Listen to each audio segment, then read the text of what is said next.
Good afternoon. There we go. Welcome to the GMC annual membership meeting, and we are live. Yeah.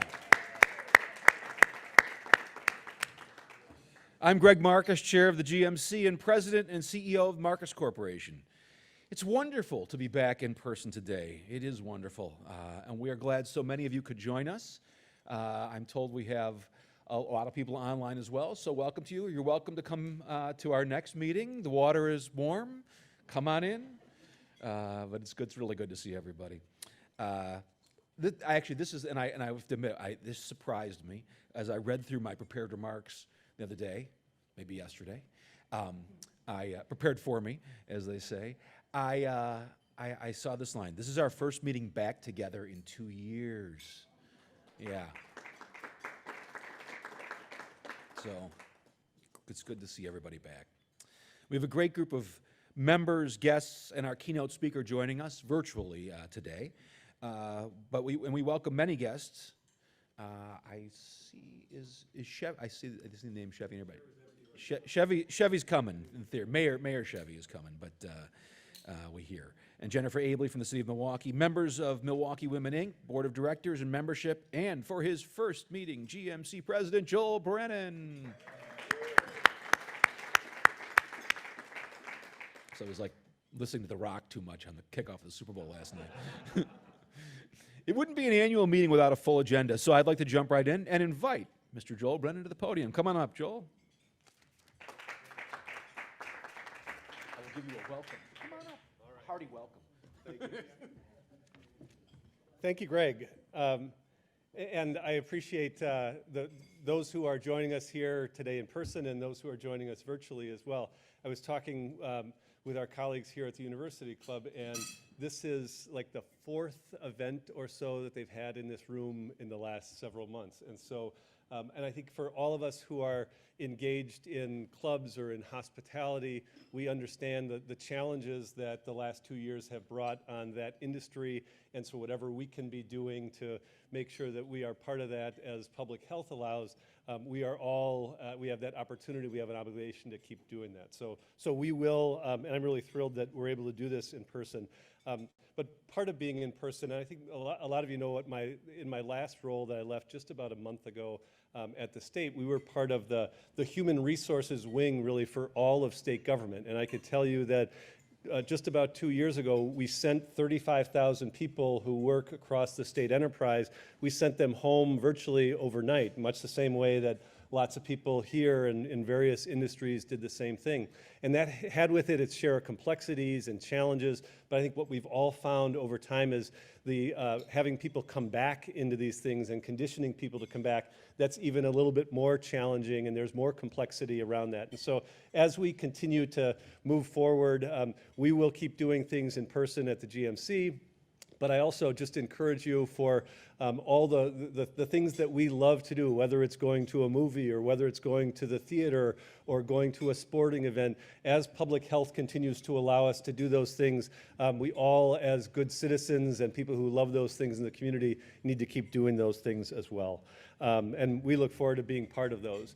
So I'll give you just a little perspective, because we do have a very full agenda today, and I'm not going to take a lot of time on the agenda, but just a little bit of the perspective that I've gained over the few weeks that I've been on board here. First of all, I want to tell you, and Dan Bader was just saying that he, like a number of us, follow Julia Taylor on Facebook, and we've seen pictures of her doing things in Florida on boats and doing things that are fun. So she's found an opportunity in the last week or so to get down and enjoy some friends from her time here, Milwaukee friends, and been spending time there. But I can tell you that over the course of the last couple of weeks of January, she really was generous with her time, kind of provided a warm handoff, making sure that we could meet with all the committee chairs, making sure she met along with me with some of the community leaders here, but also also some of our national funders, like people at the Kresge Foundation. So, it should be no surprise to anyone that Julia was gracious in the work that she did, generous.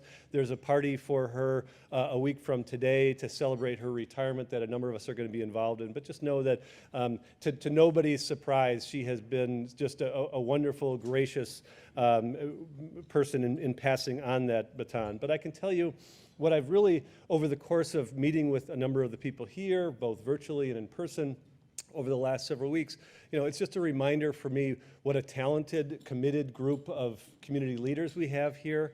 Also, I've gotten the chance to work directly with the staff at the GMC and can tell you the talent and the commitment that exists there. So I'm more thrilled than I was when I first even started at what the opportunities are before us. There are challenges galore that we have and challenges that we have to face, but we will continue to meet those and we will continue to reach into this community to make sure that we can do that. If I haven't had a chance to meet with you personally yet, please know that I intend to keep doing that. That's a lot of what I'll be doing in the next several weeks, is just making sure that we can have those together.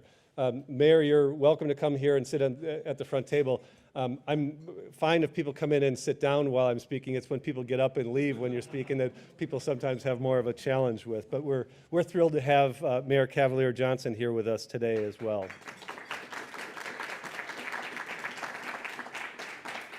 And it's appropriate that the mayor came in and sat down, because a lot of the conversations have to do with the elevation of the issues and issues that are really important. And I think we have a slide here, because during the work that happened in the lead up to hiring me and filling this position, Egon Zehnder, the search firm, did a lot of communicating with members and talking to people, community leaders, about what are the most important issues, what should the GMC be about. And you can see on here, no surprise to anyone, education, economic development, equity, a lot of the issues that we've been working in. I think the mayor might agree that this survey was taken 6 or 7 months ago.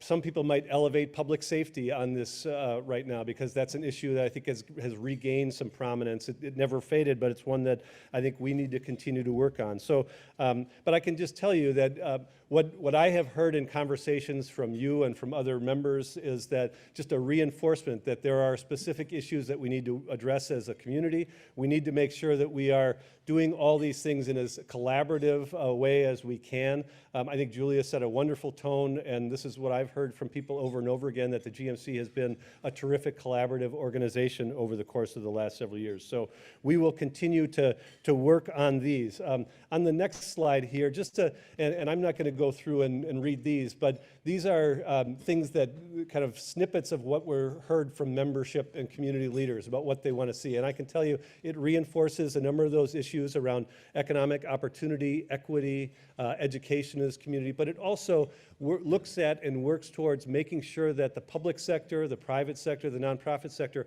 are working as closely as possible. And I think that's one of the opportunities that the GMC has, is in elevating these issues over time and making sure that we are doing everything we can to get all of the power out of the membership here. And so as we move forward, I invite you to continue to work with us, to continue to work with the great staff, but also I'm going to invite you to make sure that as you see what we're doing, that you hold us accountable for it.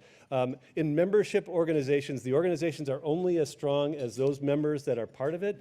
And I invite, and we as a staff invite, that you're going to have an opportunity to hold us accountable for both the direction, the strategy, as we are outlining that as the strategic planning process moves forward in the next few months, but also just to ensure that this is about execution, that there's work to be done in the community, and that you're able to see and guide us in the way that that work gets done. So I look forward to that moving forward. Just a couple quick slides here we have too about some of the initiative updates that I want to share. On the economic prosperity realm in Scale Up Milwaukee, Scale Up is accepting applications for its 7th cohort of Spark.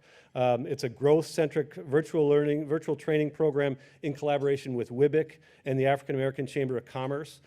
Spark, as I think most people know, focuses on helping Black, Hispanic, women-owned businesses that are under $1 million. It's focused on growing ventures, sales, marketing, finances, operations, and organizational development. You can see some of the stats up there. To date, the Spark companies are growing at an average of 40%. And that's crucial growth to our commercial corridors, to the city at large as we move forward. The next slide, with MKE United, I think people may be familiar with this. I know there's been a lot of work that's gone on by a number of our members on this, on the appraiser diversity pilot. Really thrilled to say that as part of the state's allocation of its ARPA dollars, last week it was announced that the Greater Milwaukee Committee is getting about $1 million over the next 3 years to work on this pilot. And so we're really looking forward to being able to do that.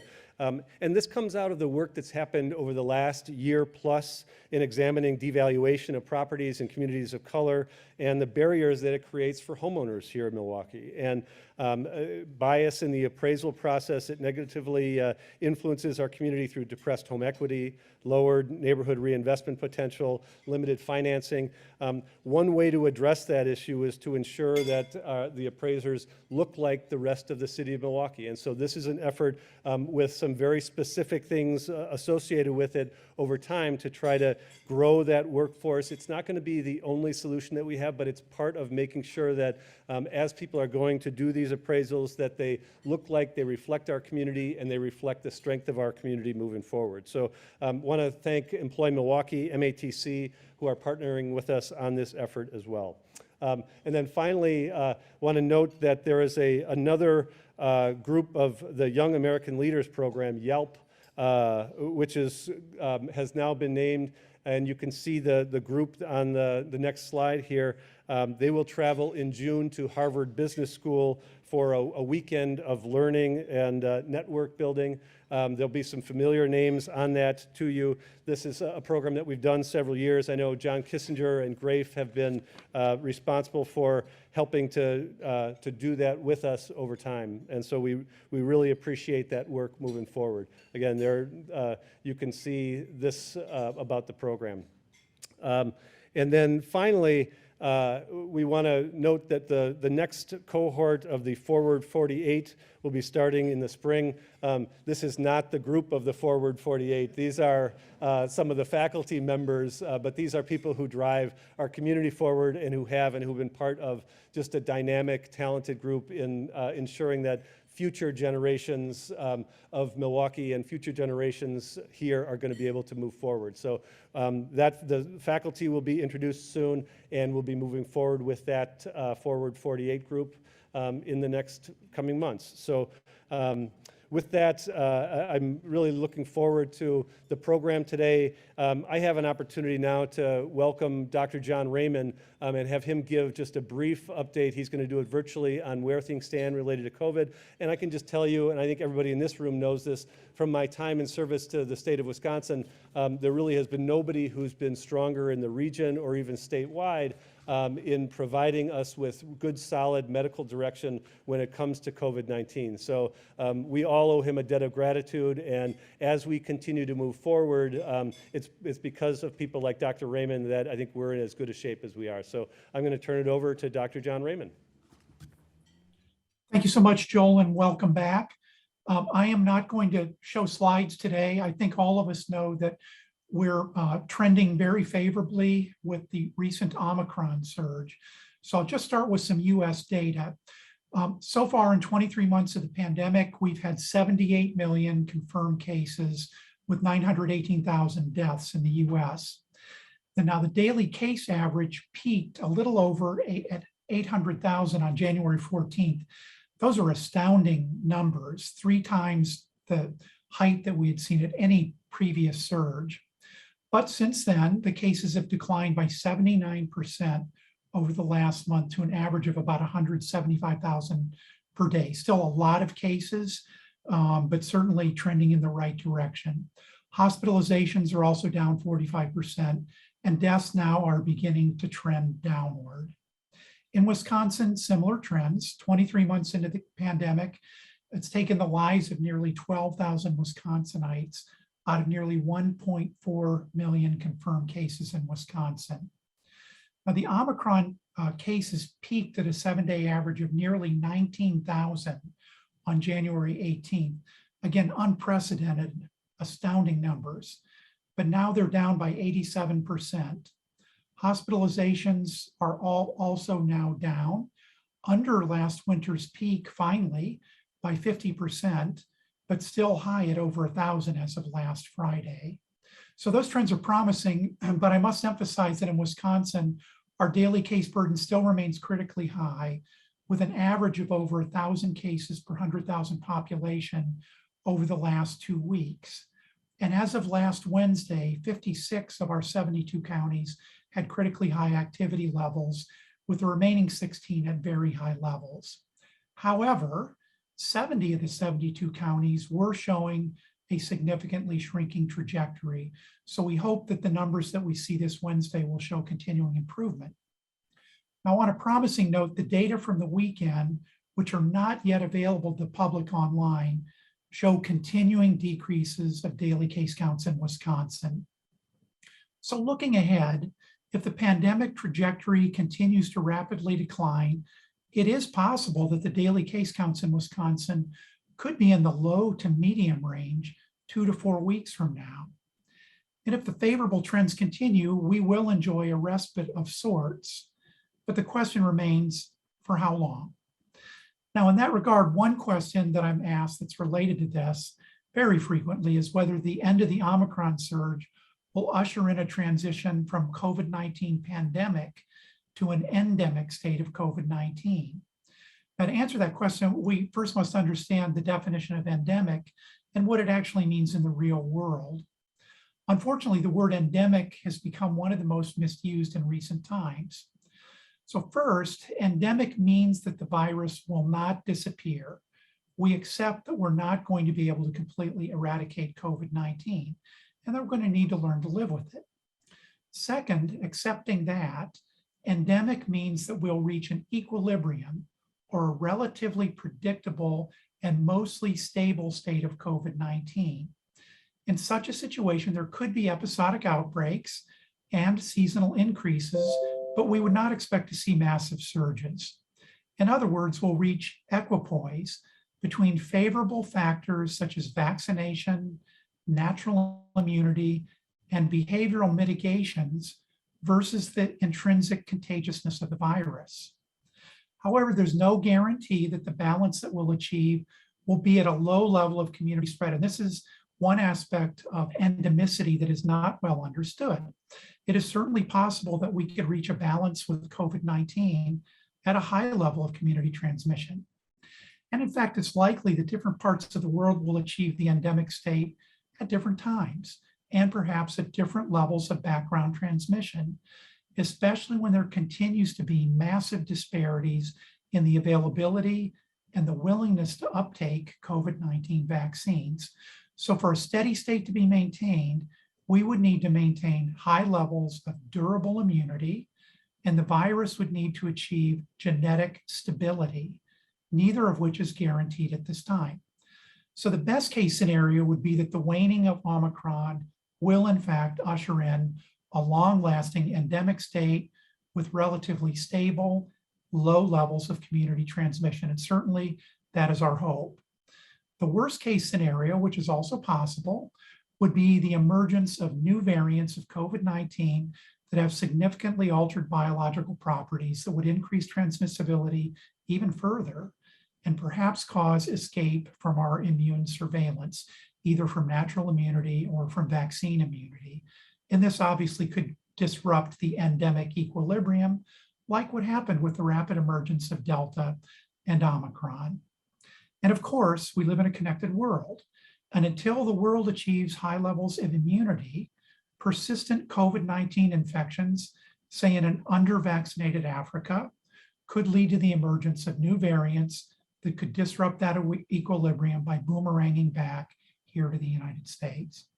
I thank you very much for your attention, and I turn it back over to Joel.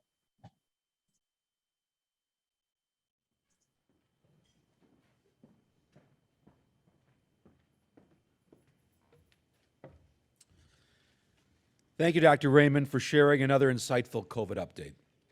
And we thank you for all doing your part to keep your employees and our community as safe as possible. And I guess I would, while I'm up here and I have the mic, speaking of employees, and if it can be done safely, and as I think we see here today, the idea of getting people back to work is, I think, an important thing. And I think it's, people talk about, they don't talk enough about the importance societally of people being together. And I think just even this is an example of it.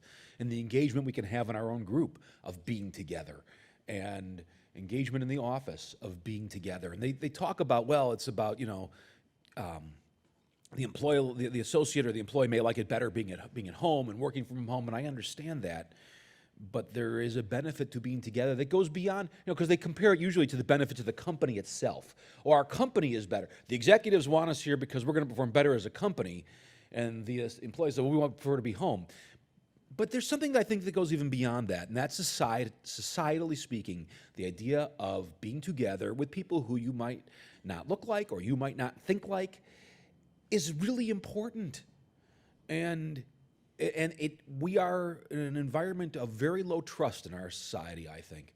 And it is impacting us negatively in so many ways. Low vaccine uptake. Well, why don't people take the vaccine? Because they don't trust people.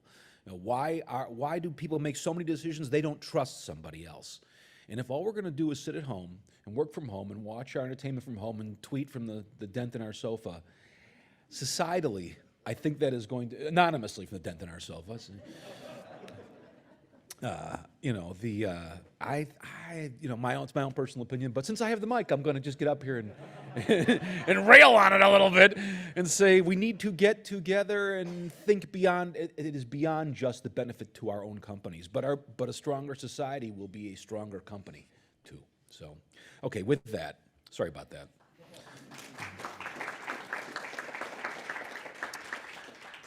And now for the business portion of our meeting. Pursuant to written notice previously mailed to all members, I hereby call to order the business meeting portion of the 2022 annual meeting of the Greater Milwaukee Committee. First, all of you received a copy of the minutes from the 2021 annual meeting. Do I have a motion to dispense with the reading of the minutes and move to approve?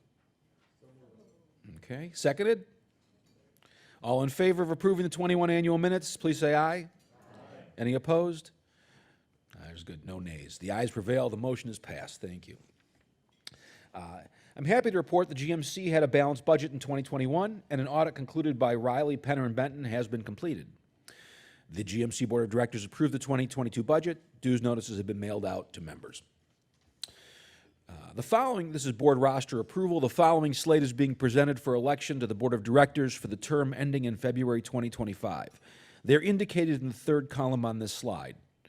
Joanne Anton, Mike Lovell, Jim Popp, Jonas Priesing, Mark Sablejack, Nancy Sennett, Mary Ellen Stanek, Greg Wesley. Do I have a motion to accept the slate as presented by the Board of Directors? Seconded? That's moved and seconded. All in favor of electing these candidates, please signify by saying aye. Aye. Those opposed? Any nays? Good, no nays. Unanimous. The ayes prevail. The motion passed. Thank you. And now I invite Joel back to the microphone.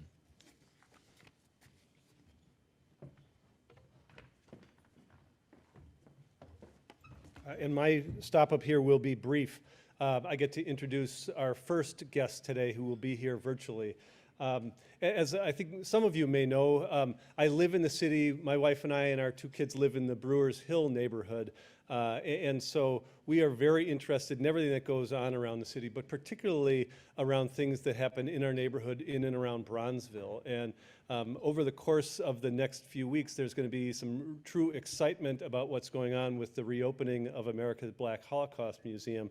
And so we have Bert Davis, our fellow GMC member, here with us today, just to give us a little update about what that means, how we can all potentially play a role in that, and what that may mean for a lot of the work that's happening in and around that corridor. Bader Philanthropies has done some really great work further north on MLK. The work that the Medical College and the GMF are doing at the corner of MLK and North Avenue is so important. Everything around there is truly catalytic, and what's happening at the corner of Val Phillips and North Avenue is that as well. So we're going to have Bert just give us a little bit of insight into what's going on at America's Black Holocaust Museum. Bert, take it away. Thanks, Joel. And I want to say hello to all my fellow GMC members. It is good to be back. Most of you have not seen me since I came back.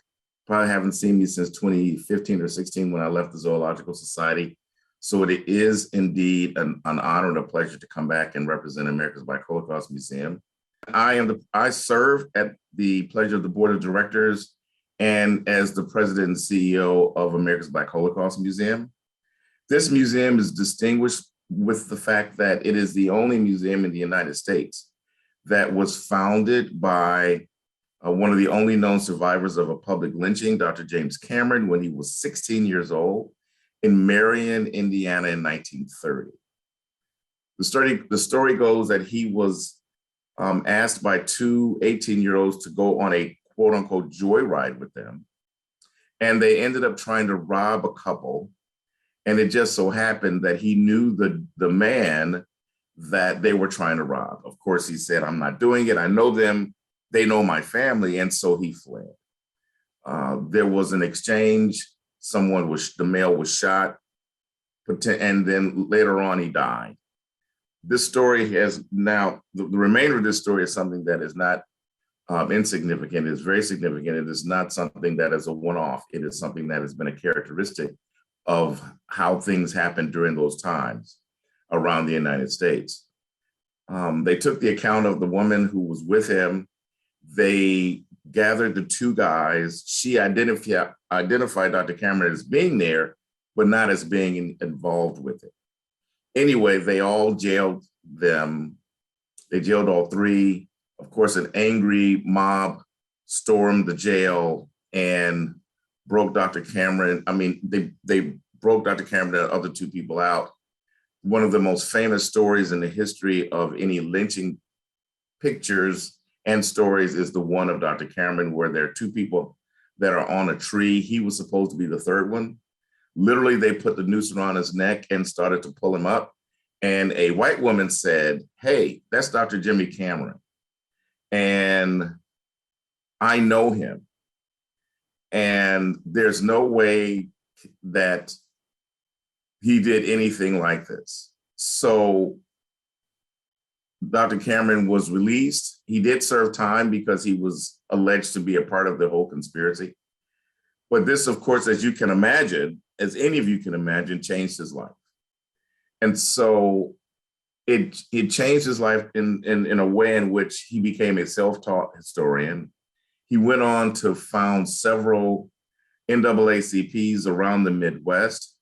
He actually had settled and moved back to Marion, but because of the death threats that he had to persevere, he decided to move his family to Canada. As they migrated through the Midwest along Lake Michigan, they stopped in Milwaukee on their way to Canada and decided to stay. And that's why he ended up invariably being here. His museum for many years, for decades, was actually in his home.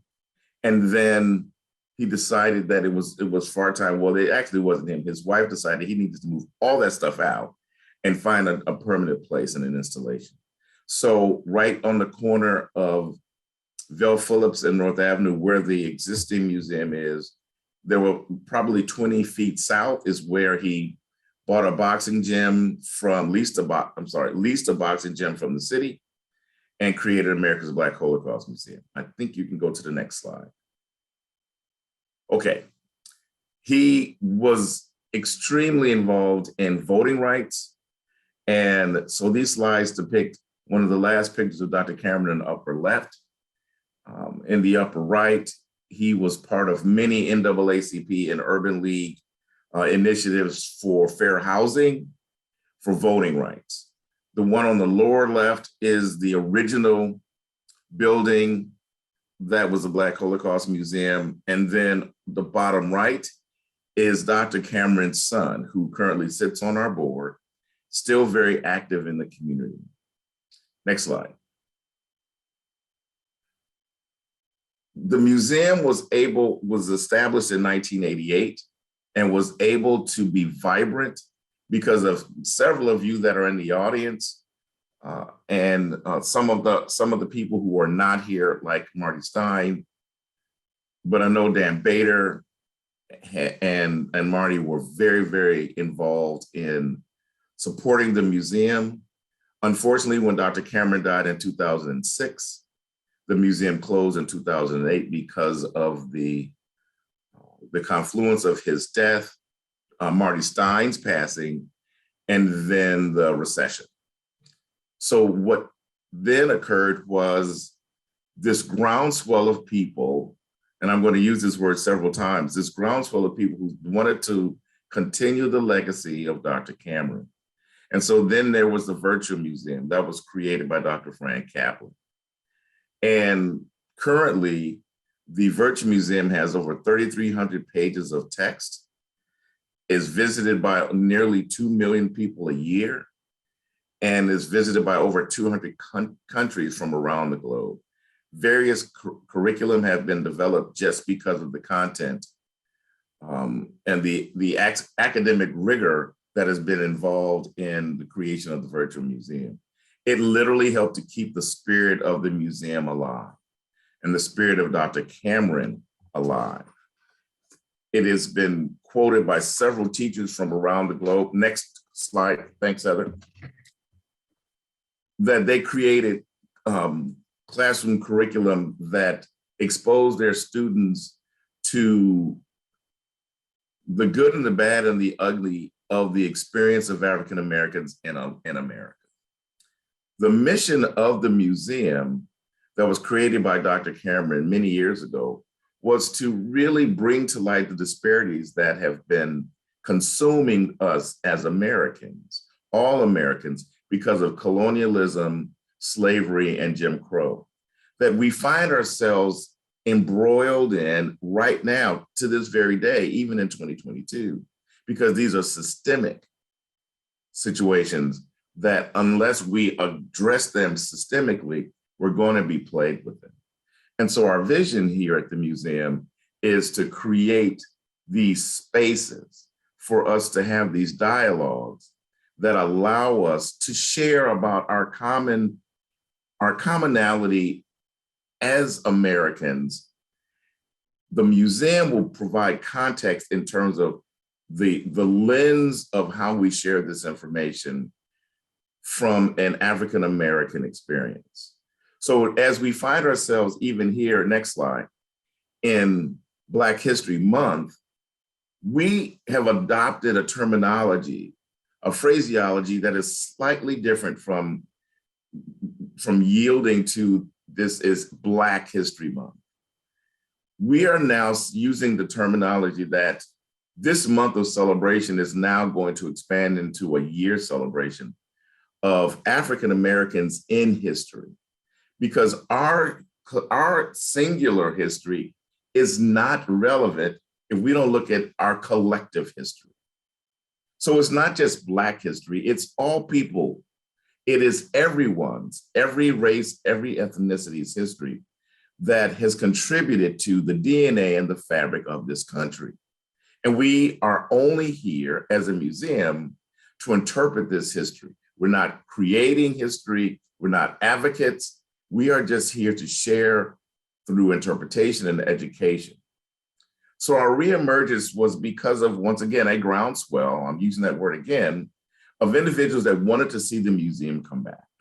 And so because of Alderwoman Malele Coggs and developer Melissa Allen, they then wanted to designate that construction that is new, which is called the Griot Building, that the first floor be dedicated to the museum.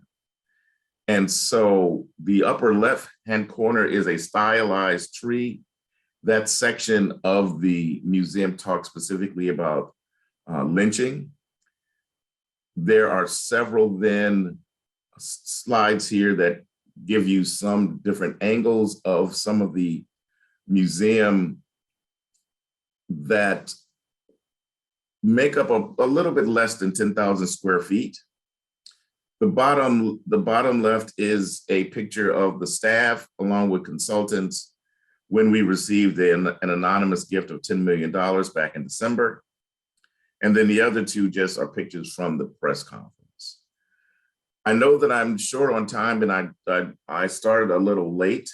So let me go to the last slide, which is just my contact information, and to give a shout out to our fearless leader, David and Greg Marcus, but he and his brother, David, for being one of our presenting sponsors for our grand reemergence on February 25th. At the museum, we will have a ribbon cutting ceremony at 9:00 a.m. on the 25th at the museum. The museum's doors will open then at 10. We will then have a reception at the St. Kate, thanks to the Marcus family. And so I am asking all of you to join us in the ribbon cutting. And I'm also asking you to join us for that reception. I'll leave you with these final words as it relates to what the community and what the GMC can do to get in and stay involved. The first point of clarification is that we know that all roads lead to money. So of course, financial resources are what I'm primarily involved in. But what we really want is for people to use the museum. We want you to visit the museum. We want you to visit the virtual museum. And I really would appreciate you giving us feedback, because many of you know we've purchased a room across the street in terms of a building, the community warehouse, which will increase our footprint from roughly 10,000 square feet to almost 50,000 square feet. And so as we endeavor into increase the capacity of the museum, we'll need people like you and your families and your people in your network to visit the museum and give us feedback.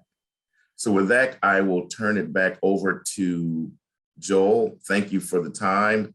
Heather, thanks for pulling the slides back up and getting them together. And I welcome you using these contacts, any feedback or any questions you may have. And I look forward to seeing you on the 25th.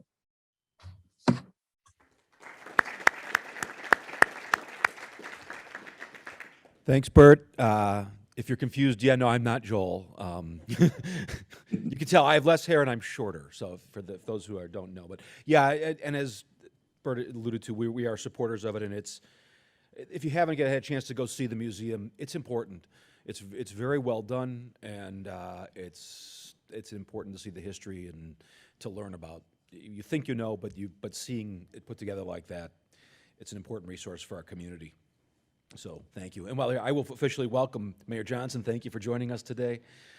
No shortage of issues. You jumped right in, man, and you are so we thank you. We thank you for all you're doing, because I know it can't be easy, that's for sure. For our next speaker, I'd like to introduce Pat Ackerman, Chief of Milwaukee Women, Inc., and Elmer Moore, Executive Director of GMC Scale Up Milwaukee, to present the 8th Annual Mary Ellen Stanek Awards for Diversity in Corporate Governance. Is this a Mimi? Is that the name of it? Do you get a Mimi Award? Is that? I love that. Couldn't be more aptly named.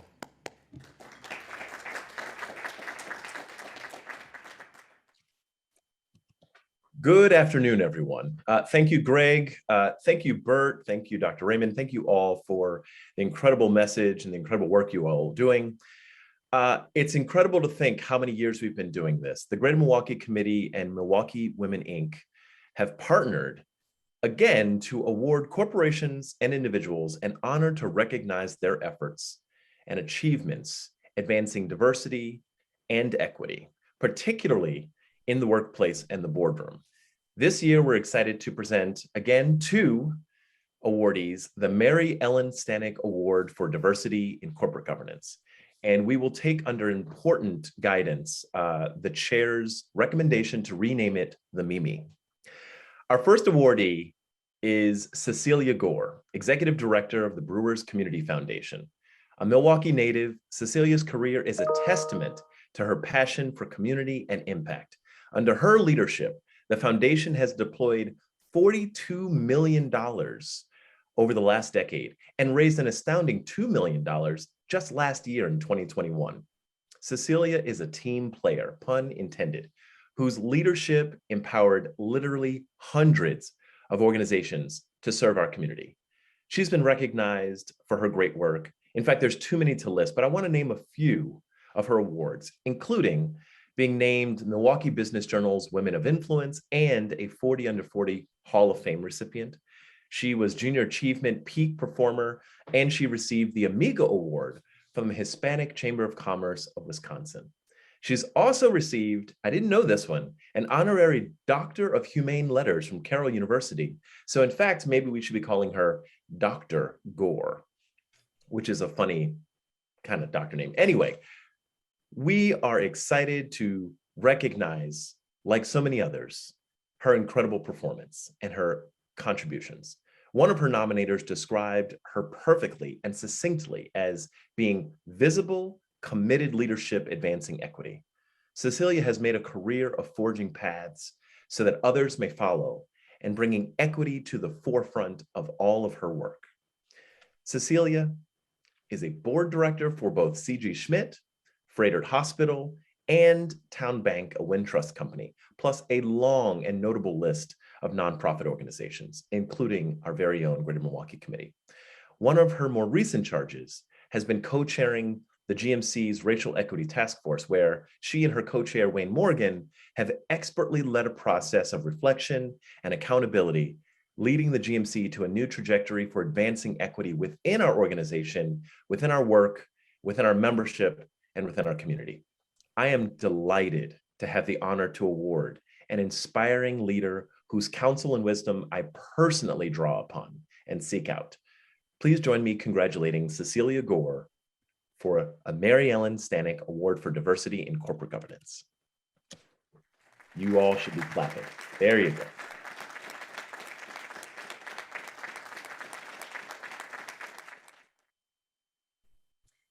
Cecilia, let me personally congratulate you on this, the recognition of the Mary Ellen Stanek Award.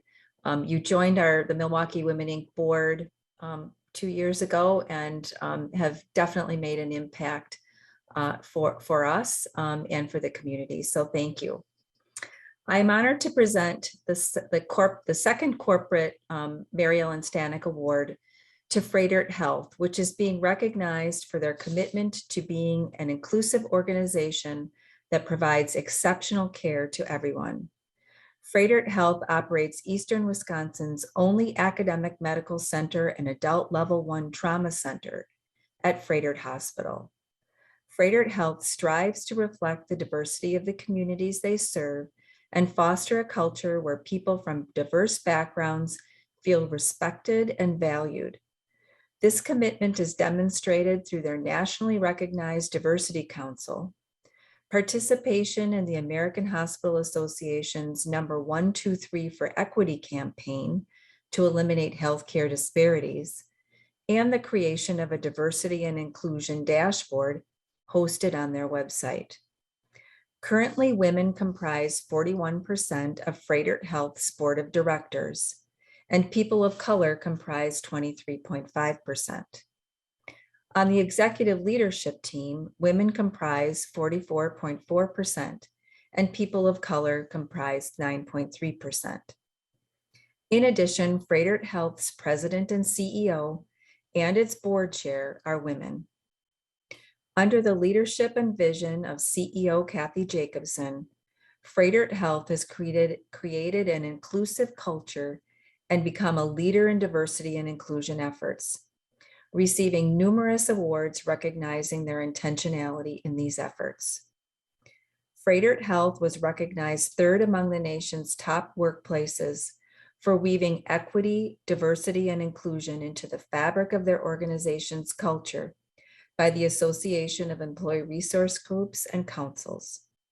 In addition, the healthcare system has received the Society for Human Resource Management's Workplace Diversity Advocate Award and MKE's Driver of Diversity Award, to name a few.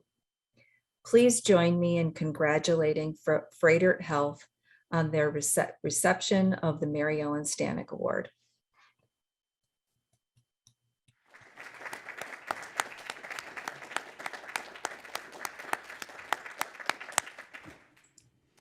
Congratulations to Cecilia and Froedtert Health on the honor of receiving the Mary Ellen Stanek Award.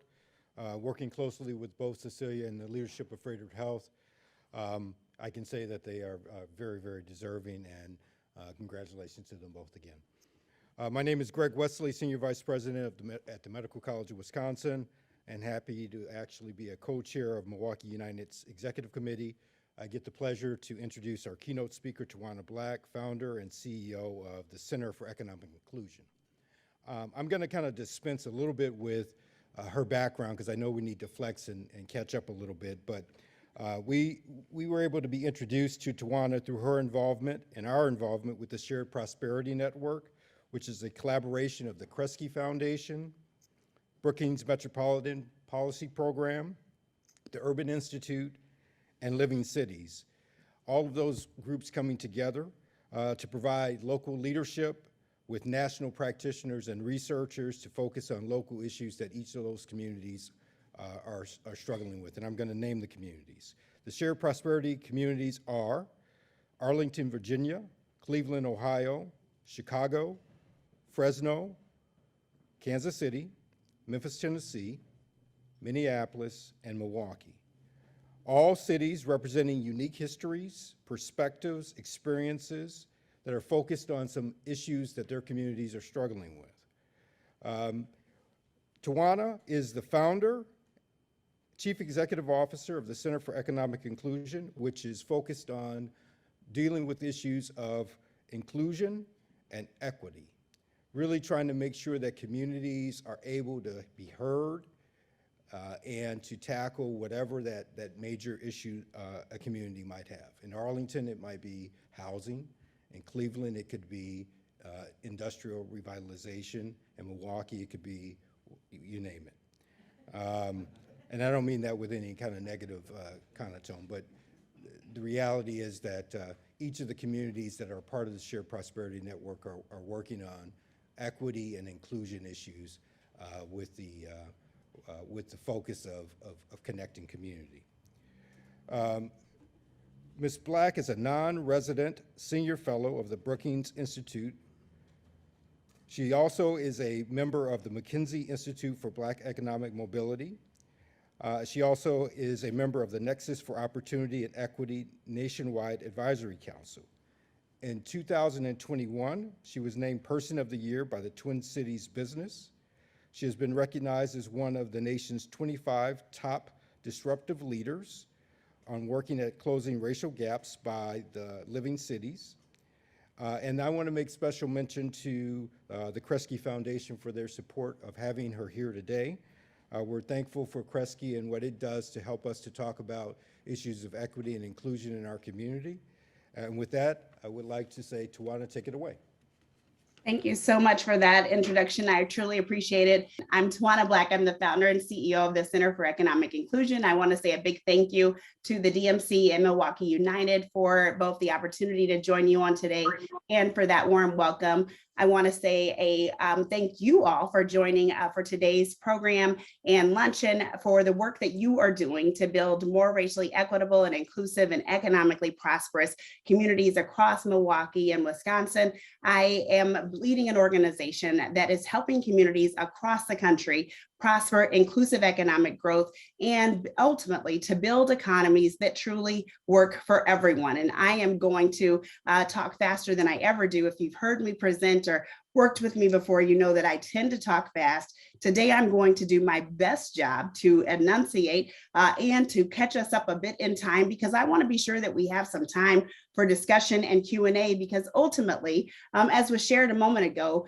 communities across the entire country are wrestling with the notion of how we not only recover from what COVID-19 and the pandemic of not just this particular pandemic, but the pandemics of racism, the pandemics of economic exclusion, the pandemics of us being different and not knowing how to work together with one another are doing to our communities. And we're wrestling with not only what to do to respond to those pandemics, but what to do to ultimately build communities that we all want to live in and that we can prosper in together. Communities and neighborhoods that we feel good about leaving to the next generation. And that's the work that my team and I are blessed to do with communities and business leaders and government leaders across the country every day. And so I'm going to share a bit about our work, a bit about what made me create an organization like this 5 years ago, and how we're helping business leaders think about working differently inside their organizations and with communities every day, and what I think you can be doing in order to make sure that your community is positioned to compete globally in this next generation by starting to work differently today and honoring the work that we've celebrated here already this afternoon. I want to start by recognizing that it is Valentine's Day. So happy Valentine's Day. And let's start with thinking about a word that is related to that. Philanthropy. I heard some celebrations of philanthropy even just today, as we've just recognized 2 award winners. We've given recognition to some of the donors who are celebrating here even today. But I want to share a quote from Dr. Martin Luther King that we should all be thinking about. Philanthropy is commendable, but it must not cause the philanthropist to overlook the circumstances of economic injustice which make philanthropy necessary. I spent a part of my career as a philanthropist. I spend my personal time and investments by also leading with philanthropy. And we know that philanthropy is ultimately the love of humanity. And today we celebrate love. We celebrate love within our families. If you have children, you might have spent this morning preparing those children to go out and give love in their communities and schools. I have a 9 and a 10-year-old myself, and got the surprise of the morning when my 9-year-old shared with me that he in fact had a crush and had given that crush a love note even on Friday and was ahead of the curve a little bit. So we all know that root of love, but we have to get accustomed to being able to love across difference. And yet we find ourselves gathered in rooms like this one, gathered in boardrooms quite frequently, week after week, day after day, much more comfortable talking about and working on disparities in the name of love, in the name of philanthropy, and yet much less comfortable, much less confident, and certainly much less accountable for talking about and working on systemic advantages that perhaps come from love, maybe not, that are the root of those racial and economic disparities that we spend our time working on. We are less comfortable, less accountable talking about those systemic advantages than we are talking about working on systemic disparities.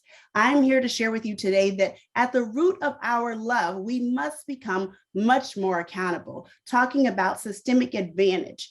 Who has been giving systemic advantage and given systemic advantage than we have been simply solving for disparities through charity. We must become comfortable and accountable, starting to get at those policies and practices and systems and structures inside our own businesses, inside our own government agencies, inside our own departments and organizations, if we truly want to get to economies that work for everyone. Our organization is on a relentless mission to be able to help business leaders and policymakers, organizational leaders wrestle with that and determine what they can do. And I want to talk about that. Next slide, please. This is the way that we go about this work. And I'll go to the next slide in order to go quickly through this. Our mission is to be able to help drive shared accountability between business leaders and those communities of color inside their communities in order to build that economy that we can measure and know truly does work for everyone. Next slide, please. The reason for this is that when we look across the country, we look and see how our communities are competing with other cities for the best talent, for for the best businesses, in order to keep those large and mid-sized corporations that we have inside our communities, in order to be sure that they can attract the best talent in order to grow those businesses, we find that those communities who have attracted talent, those communities who have done the best work that they can, are the ones who are solving for inclusion. Those who are doing the hard work of talking about difference, talking about disparities, but also talking about systemic advantage, and then doing the hard work to uproot that systemic advantage. Those cities, and my city you see highlighted here, Minneapolis, St. Paul, not very different than your own community. We have work to do, work to be able to undo those systemic advantages that have been built into our laws, built into our corporate practices. We have work to do to undo those and to start creating not just an even playing field, but to start creating economic inclusion. Next slide, please. I want to talk a bit about those practices that we've started to try and what it actually looks like to start to get to true results. We find here, this is data that comes from Accenture, that despite lots of efforts to build racially inclusive workplaces, to build gender inclusive workplaces, to build places where everybody can be themselves, we find that despite trying very hard, we're actually failing in corporate America. This data comes from Accenture, where they studied several workplaces across the country and found that while supervisors think they're doing a great job, their employees are not quite experiencing that great job. And in fact, if we were to narrow that gap by what we as executives think we're doing right and what our employees are actually experiencing, if we narrow that gap between thinking we're getting it right from all of our diversity and inclusion training and what our employees are experiencing, if we narrowed that gap by just 50% in perception, we'd bring more than $1 trillion into the economy. Those are dollars at this point we can't afford to leave on the table. Next slide, please. We also find that we actually have a paradox in the things that we're trying and know are not working, and the things that we could actually start to do better, but for some reason tend to sit on our hands about. When interviewing diversity and inclusion leaders, those leaders who actually have gone up quite a bit in just the last 2 years since George Floyd was murdered in my backyard here in Minneapolis, that 36% of diversity and inclusion organizational leaders know that their organizations are doing the wrong things.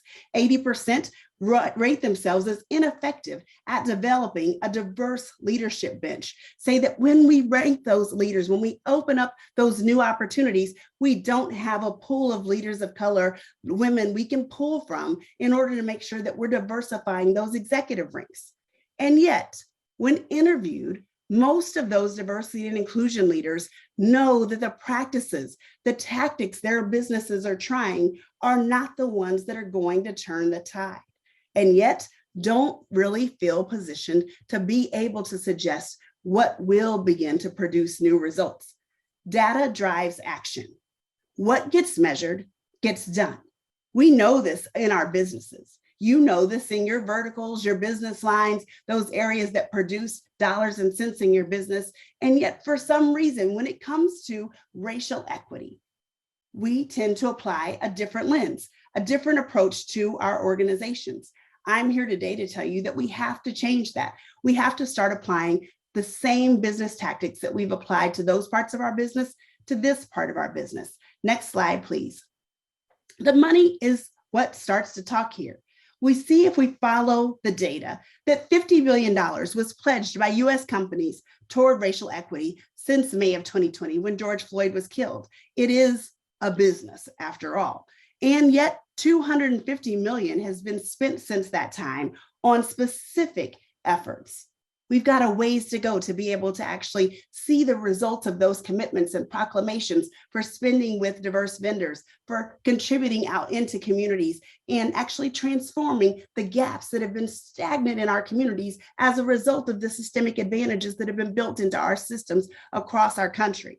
And yet we see that just before George Floyd was murdered, the postings for diversity and inclusion officers had gone down dramatically. Many companies, in fact, had decided that those were positions they could do without and were removing those officers, those directors of diversity and inclusion, those chief inclusion and equity officers from their ranks And yet since then, we've seen an immense upticking of not only those positions, but also heads of new departments, heads of equity, heads of specific racial and ethnic groups and categories, as businesses begin to recognize that Black and brown consumers are voting not only with their feet, but with their dollars, as are their talents. And there's an economic imperative now that must be listened to.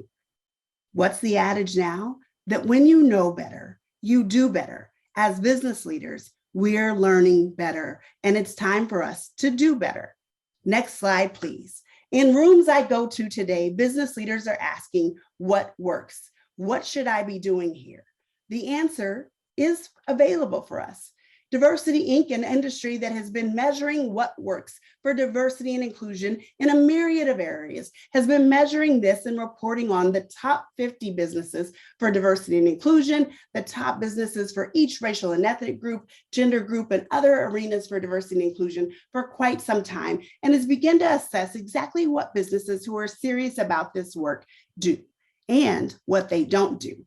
You would notice that when you look at this list, not only of businesses, but what those businesses are doing, that these actions are not too different from what works in other areas of business. Having KPIs that are tied to key business imperatives, having KPIs at all, being sure that we're measuring these things through audits and indices that help us keep all business leaders' eyes and actions and ears tied to the same metrics. So we're not simply looking at this from a heart perspective, which is important, but that we're measuring what matters, we're getting what matters done, and we're doing that year after year until we start to change things generationally. When we're all doing these tactics across a number of sectors, a number of industries, we can not only transform our own business from the perspective of what matters to me, but we start to transform organizations. Next slide, please. Our approach, if you can go to slides in, is to do this by measuring things and taking strategies across our entire business by thinking about the systems levers that must be pulled. The three areas of focus that you see on your screen right now come from the Rockefeller Foundation and help our community start to think about how we look at access, upward mobility, and empowerment through the lens of communities, but recognizing that every action we take must be tied to not only economic opportunity, but also through the lens of what it takes to be able to close racial wealth gaps. Thank you for the feedback about the slides. I'm sure that our tech team will also start to move the needle forward and change those so that you can see them. They're not the ones that we submitted, so I'm sure Heather will get those solved for you too. We recognize that this being solved by addressing the need for communities to create racial wealth development and access to opportunity by focusing on development in the language, the community, and the cultural vibrancy that looks different for each racial and ethnic group. Recognizing that the way that one community defines wealth building may be very different from the next. That yes, it's important that we have financial wealth, but that community wealth is just as important and vital for each community. Next slide, please. The way that we go about helping organizations think about this is by looking at the conditions for systems change. You might be familiar with the example in the upside down triangle that you see on the left side of your screen right now. We start to examine what policies and practices first we can think about inside our organizations that are rooted and grounded in producing change or not producing change inside our organizations that are racially equitable. Policies across these dimensions of our talent, our procurement, our policy, philanthropy, and products.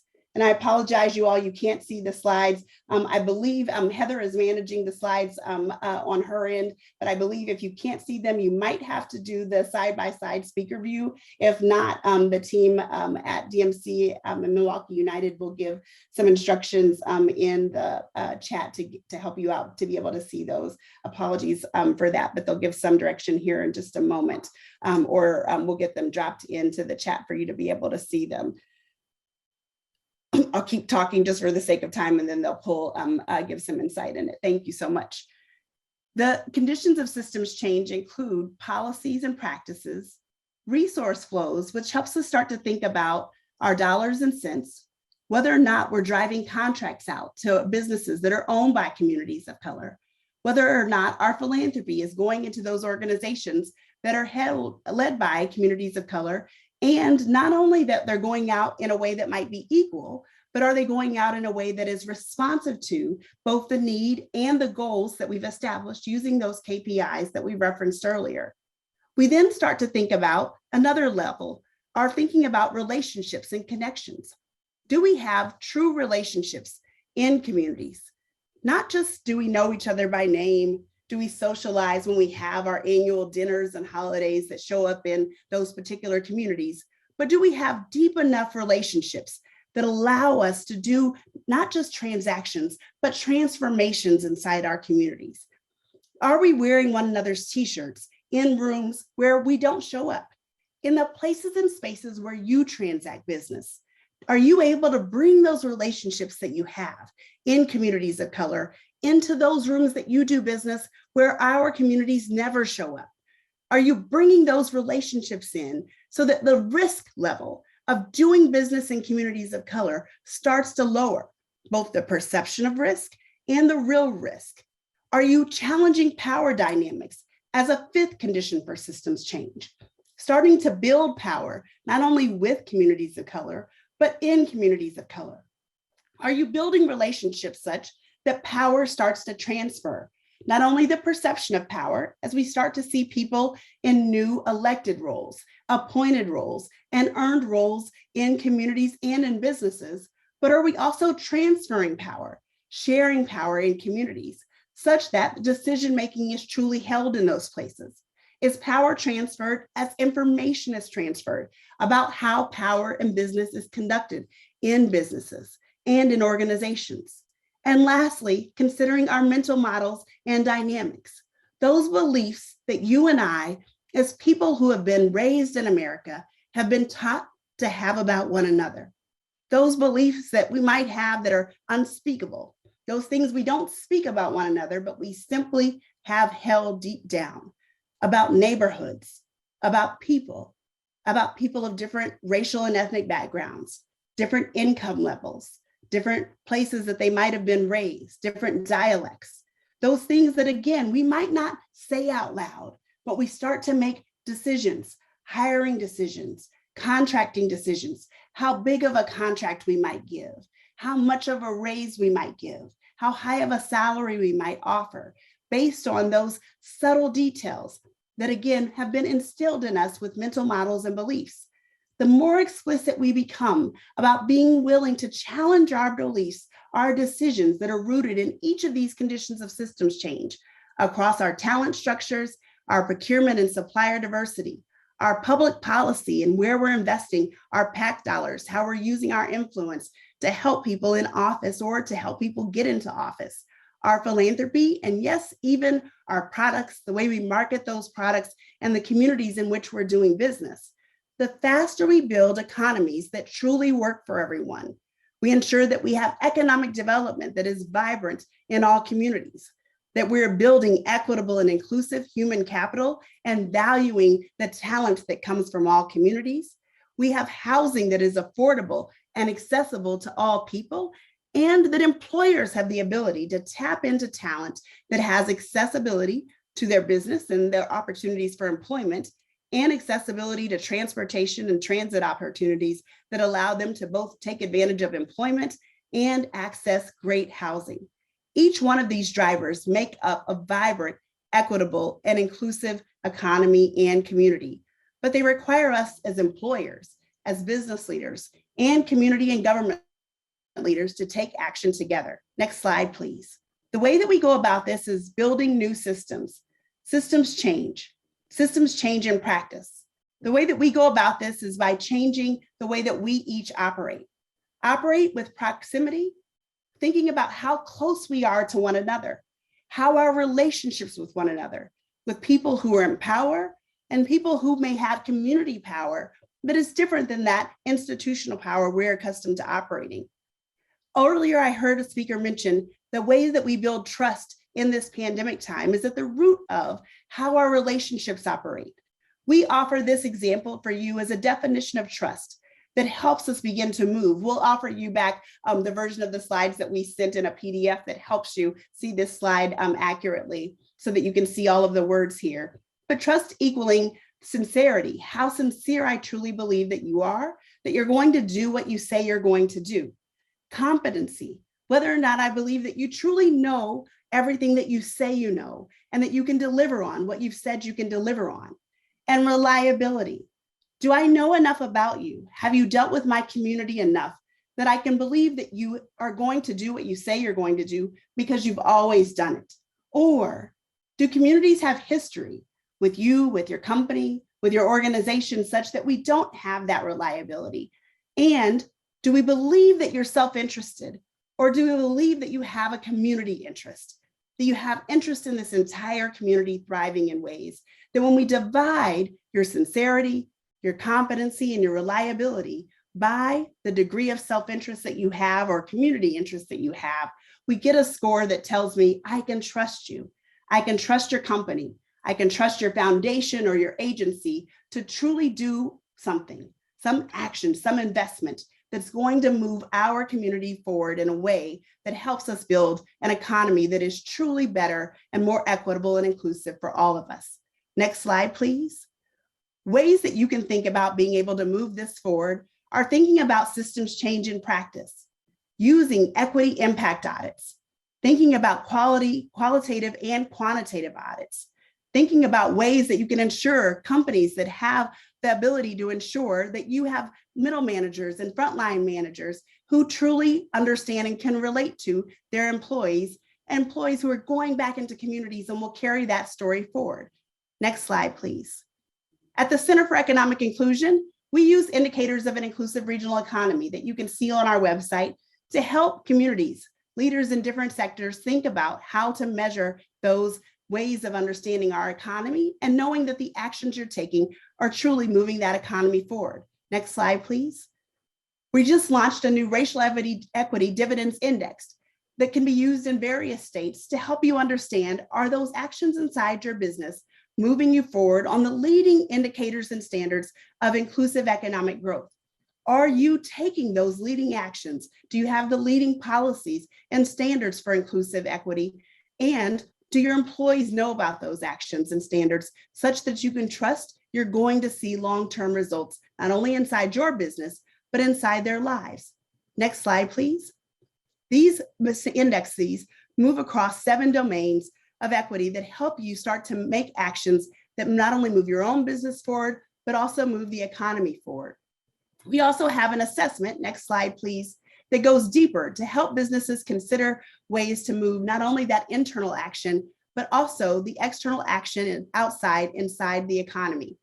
These actions and using indices can help businesses move forward and measure what really matters inside the economy and for their employees, their households, and ultimately making sure that the economy is strong and vibrant because of the policies and practices you're taking to be able to move this economy forward.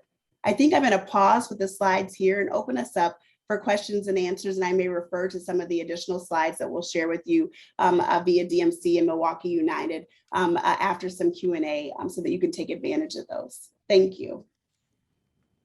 Thank you, Tawanna. Really informative information, really concrete and data-driven.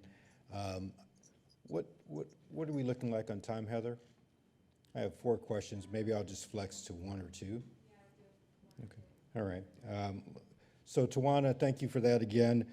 My first question would be, considering Milwaukee's history and what you know of our current partnerships and our work, can you suggest one risk that you would recommend that we challenge ourselves to take in order to move the needle on racial equity locally here in Milwaukee? Thank you so much for that question. I'm going to do a 1.5 there. So first, I would say take away the word risk. I would say very often we are calling things risk that the data would suggest are not risk. Very much of the investments in Black-owned businesses, brown-owned businesses, et cetera, have been proven over and over again to not be risk. So I would say that's one. The second one I would say is looking at your ARPA dollars is one of the biggest opportunities that cities across the nation have right now to make those investments be data informed use the data that we have from CARES Act investments across the nation that have been used to close racial wealth gaps and been used to also spur inclusive economic growth, which is growth that is good for everybody in your state, to then move the needle forward and to align private sector investments with those. So they're not going one this way and one that way, but let's make them go straight forward. And you'll see in the materials that I have, there's a slide with those. If Heather has it, it's slide 24. There's a set of recommendations that we have there to apply those lessons to build Black wealth and property ownership, to drive employer peer learning and action cohorts and employer action incentives, specifically with those dollars that we've shown with the data will help to close those gaps and also spur inclusive economic growth. Thank you for that. The second question would be, how important is it for CEOs and corporate citizens to be engaged in equity work? It's an absolute. It has to happen. This work, like all strategies, are broken often by the middle layer inside businesses, but without CEOs, executive management, and boards of directors for publicly held companies, on privately held companies that have boards of directors, are critical that those executives are engaged in the work. And it's critical, I would say in my own consultancy, we have a consulting arm in this work, that the CEO doesn't just sign off on it and isn't just the champion, but the CEO is bringing that work back in, is working hands-on with each of their direct reports. Often we find that the VPs, if you will, the SVPs in a large corporation or EVPs, they know the CEO is a champion. They don't know why. They haven't spent enough time with that CEO to know what is the why behind this? How is this going to help our business? And so there's often that knowledge gap, and it feels like it's very much a charity thing, or it feels like this is that chamber initiative or that DMC initiative, and they're just doing this because it's a board thing for them, but I got to run this business. I got to produce this P&L over here. And so just talk to me about that later. The CEO has to come back in and articulate the why, particularly for business line leaders, and not only spend time with the head of the foundation or the head of HR, they've got to connect the dots to those KPIs that are critical for the business. Thank you for that. So last question, more for people who are looking to get involved and become a champion or use their sphere of influence. What recommendation would you give to those who want to lean in but don't know where to start? I love that question. I would say start in one of two places. The first is in that relationship space. Go deeper in your relationships. If you've got one or two people, make that 3 or 4 people. And what I said earlier about wearing the t-shirt, take those relationships deeper. Have some honest conversations with folks. Say, I want to get back to the things that we don't talk about. Tell me what you would tell me if I gave you full permission to tell me anything. And ask those folks to go deeper with you. And then take those conversations into your friend circle. Take them into your place of worship, your place of faith. Take them into your school circle. Take them into your neighborhood. I did that a couple summers ago. My neighbors said, Tawanna, can we just sit on the front porch and have conversations about stuff we never talk about? Take those conversations with your peers and friends of color into your neighborhood circles, into white people circles, because that's where those conversations have to be held. So that's a big one.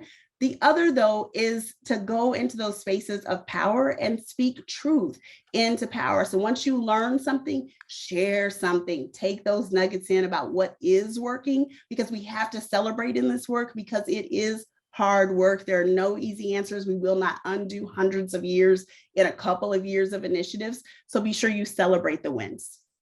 Thank you, Tawanna. Really appreciate you being here with us. And thank you again to Kresge for allowing you to be here. Thank you so much.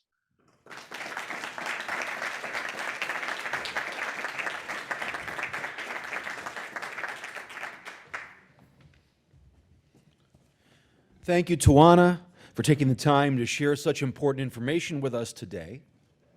And Greg, we appreciate your continued guidance with Milwaukee United and just your continued guidance. A great counselor. Equity is an outcome we will continue to strive for, and a lens that we're going to continue to operate with. Another congratulations to our Mary Ellen Stanek Award winners, Cecilia Gore and Frater. You all will receive an email about the March meeting. Just so you know, we're looking to do a little something different. In the March meeting, we're in discussion with the Wisconsin Policy Forum and the MMAC about jointly hosting the general election mayoral candidates for an in-person discussion on March 14th at the Italian Community Center. We're working to get confirmation from all the candidates, but please save the date. Looking at one right now, which coincides with the regularly scheduled membership meeting. Also, I wanted to let you know that an email will go out shortly seeking contributions for a retirement gift for Julia Taylor. We plan to use the funds to purchase a piece of art on the Beer Line Trail in Julia's honor and to make a donation to the Beer Line Trail, one of Julia's favorite projects. Some of you have already indicated you would contribute. I know who you are. And the staff have made commitments as well. We wanted to open this opportunity to the full membership, and as I said, this will be followed by a formal email. And now the GMC Board of Directors should stay on Zoom or meet by the stage for our annual meeting. The meeting is adjourned. Thanks, everybody.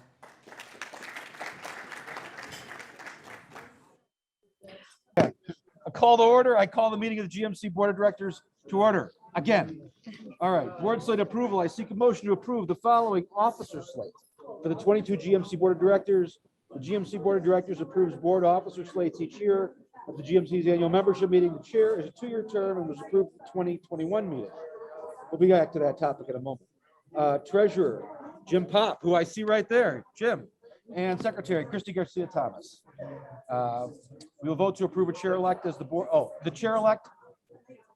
I'm just going to take the blame. It's my fault. We got Joel on board. I breathed a sigh of relief and then went, oh, wait, we need to come up with a chair-elect because I'll be out in a year. So I've asked David Lubar, the nominating committee, to get on that, and I'm hoping by the March, we'll have somebody in place, so, to replace me. So you can never retire. Oh, man. No. We'll have the nominating committee has already been contacted. So thank you all for serving on the GMC board for the 2022 year. Do I take a vote? Do we take a vote on this? Okay, Yep. all in favor of the slate, Jim and Christy? Aye. Aye. Aye. You opposed? You're in. All approved. Thanks, Terrific. everybody. We adjourn.